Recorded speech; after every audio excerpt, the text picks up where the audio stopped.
আমি জানি কালকে ঈদ, আপনি আসতে পারবেন না, কিন্তু আমার বাসায় বিয়েটা তো পরশু। আরে কি যে করি, ওই মাহিটা না একটু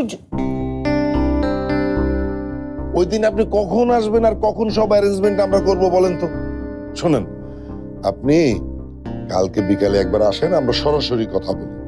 জি জি জি জি, সালাম আলাইকুম। কি হয়েছে? আরে একটু হলেই ধরা পড়ে যেতাম মামের কাছে।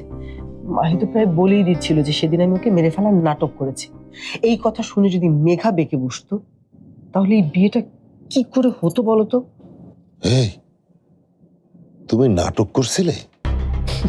তা নয়তো কি, আমি নিজের মেয়েকে মেরে ফেলবো ওই ফকিন্নির মেয়ের জন্য?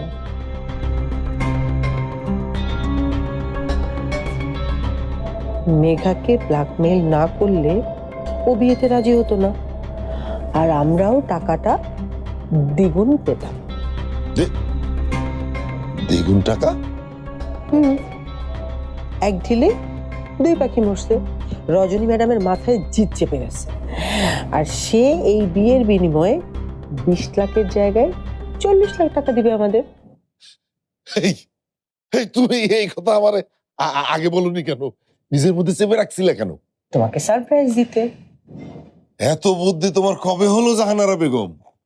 আমি তো ভাবছিলাম যে আমি একাই মনে হয় ডালে ডালে চলি, কিন্তু এখন দেখতেছি তুমি চলো পাতায় পাতায়। মাঝখানে মাত্র আর একটা দিন, একদিন পেরোলেই তোমার আর আমার ভাগ্যের চাকা ঘুরে যাবে।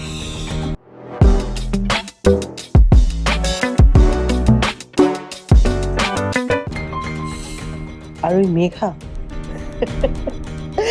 মেঘা বুঝতে পারবে কত ধানে কত চাল, কত চালে কত আটা। মানে? রাজীবের মায়ের সাথে এই কদিন প্রায় প্রতিদিনই কথা হচ্ছে আমার। মেঘা রাজীবকে যে অপমান করেছে সেটা ভোলেনি। এই বিয়ের পর সেটা শোধ ওরা কড়ায় গন্ডায় তুলবে। পড়াশোনা তো বহু দূরের কথা, বাসা থেকেও বেরোতে দেবে না ওরা। তা না দেখ, যা ইচ্ছে তাই করুক, আমাদের বিজনেস তো টাকা পাওয়া পর্যন্ত।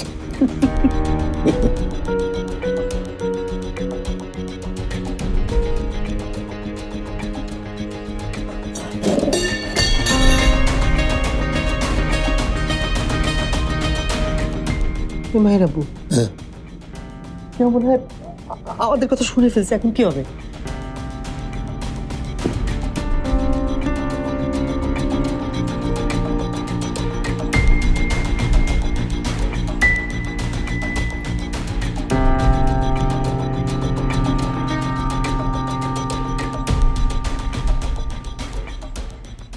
জাহানারা,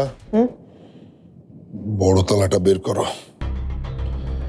পাখিটাকে খাঁচায় আটকে রাখার সময় চলে আসছে। তীরে এসে তোরই আমি ঢুকতে দেবো না, কিছুতেই না।